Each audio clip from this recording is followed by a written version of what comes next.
money and influence can corrupt people.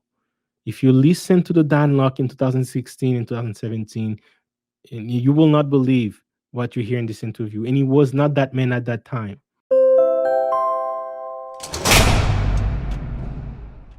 I think he abused it. He used his influence. He saw his skills. He saw what he could do, and he just went there. And he talks a lot about MLM. And we're going to make a podcast about companies like MLM because there's a lot of people who fall for these as they're trying to seek for mentors, as they're trying to seek for a way to be financially free. They sell you the dream, and then they lock you into MLM.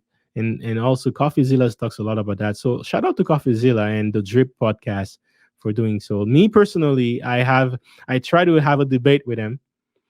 You guys may not know this, but he was actually inviting people to his platform and ask him, hey, if you want to defend gurus out there,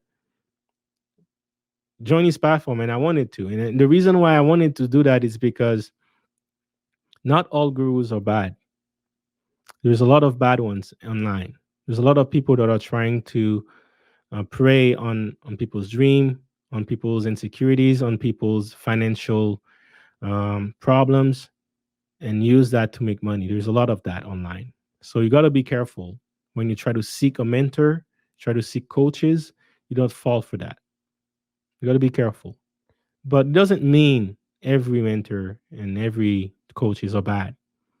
It just means you have to find the good ones, and the good ones you have to work harder for it. If it's easy to find, it may not be that good. It may not be. I'm not saying it's not, but yeah, it's. I try to have a debate with them, and the reason why I'm saying it's, I'm aspiring to be a mentor. I'm aspiring to be, and a lot of that I'll be doing it online. So I may be one day an online mentor. Maybe. I offer a course right now. Some people say it's expensive. I agree, but I do it anyway, and I have my reasons for it. I don't necessarily need the money from my wealth engineering course, but I do it anyway. I have my reasons for it. Doing it is a step. Taking the step to do it, you may not be comfortable to pay that price, and it's not that expensive. If you can buy a Jordan shoes, you can pay for a wealth engineering course, and I try to provide as much value as possible. I think people who took my course can attest for that. I try to provide as much value as possible. I think I have over 40 hours worth of content on my course. On top of that, I designed the wealth engineering Discord group where I provide value every day by paying for our content, access information, insider information, sharing it with the group. That's what I do. Some information that helps me. I know people in my group that made some good money based on the information that I provide um, on a weekly basis. But I'm not here to promote the group. I'm just saying that one day I may very well be an online mentor making an ad. Someone might see it. It doesn't mean it's evil, and that's where I disagree with CoffeeZilla. Someone could be actually wanting to help, and especially for someone in a Black community, there is a lot of things I learn online. And I'm going to give a shout out to Mike Maloney. Hey, this is FutureJC here doing the video editing, and I just realized that I'm about to start talking about Mike Maloney, and I forgot to mention one of the key points I wanted to bring in this video and this podcast. So here it is. So basically, I wanted to say that for someone like me in a Black community, it's not necessarily easy to access financial information. We don't have a lot of mentors in the Black community. It's not like there is a lot of entrepreneurs. It's not like there is a lot of people who have built wealth who can pass down this information to the next generation. So we don't have a lot of that. And of course, we have some people who went to school, who have diplomas, doctors, lawyers, etc. But they're not necessarily good at making, keeping, and multiplying money. On top of that, know how to manage it for general wealth. So there's a lot of that situation that we don't get. Therefore, we're lacking in that information. Another point that CoffeeZilla mentioned was, hey, instead of buying the courses, you can just buy a book for like $20, $30, and then you can learn a lot of these skills. Yes, that is a very good point. That is a fair point. But you know what? When we were growing up as black people, we were not taught that, hey, reading books were cool, right? We were taught, especially by the media, by the sports, by society, that, hey, playing basketball is cool, playing soccer is cool. And then that's how we see black people get rich. So in our mind, we're gonna go get play basketball, and hopefully we can get drafted and see how good we are, right? It's not being taught that we should read and get a lot of this information. Hey, I was checking the stats today and I came across this article. It says that, hey, 2019, out of the adults that were surveyed, 65% of them were black, said that they had read a book of any kind in any format, which is surprising to me. In reality, there's a lot of black people who don't read. I'll give you a good example, right? You have Rich Dad, Poor Dad, one of the best sellers. This book is known everywhere in the world, been a bestseller for over 15 years. Now, guess what? There's so many black people that I have not heard of it, that I have not heard of the author.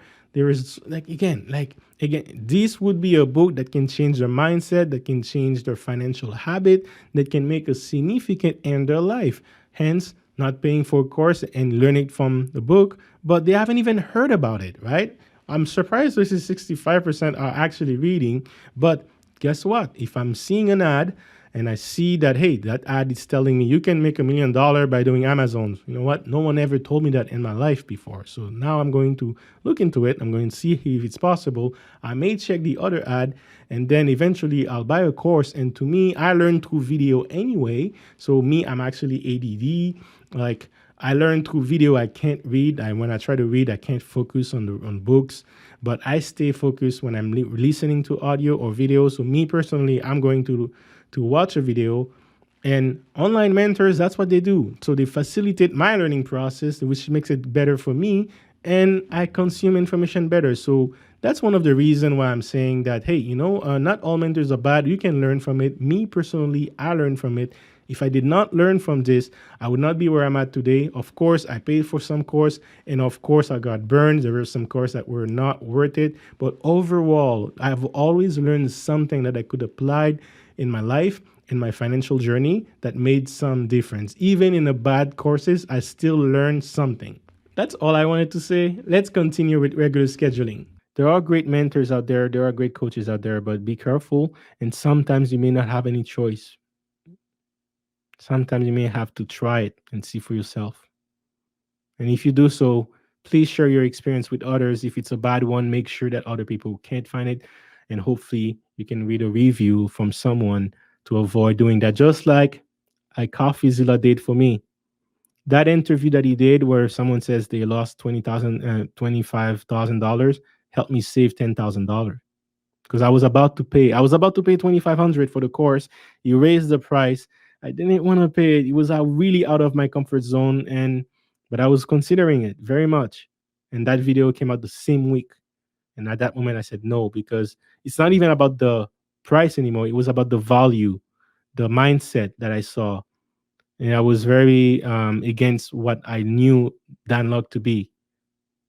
So I'm like, I'm out. I don't want to be part of it anymore. You've lost the trust that I had for him that I hold for him in 4 years. He lost it in one interview. Someone did for him. Because if you're able to see that with him, where there is smoke, there is fire. And I can tell you this much. I can tell you he's a young guy. Dan Lok is. I think he's probably mid-30s. And I think money and influence can corrupt people. If you listen to the Dan Lok in 2016 and 2017, and you will not believe what you hear in this interview. And he was not that man at that time. But I think after he saw how many subscribers he's getting, how many views he's getting, and then decided to take full advantage of that. He even said once that you will never offer a course online because people that are doing that are trying to, a lot of them are trying to solve the money. So he said that he was going to just provide the information on YouTube. He said that once.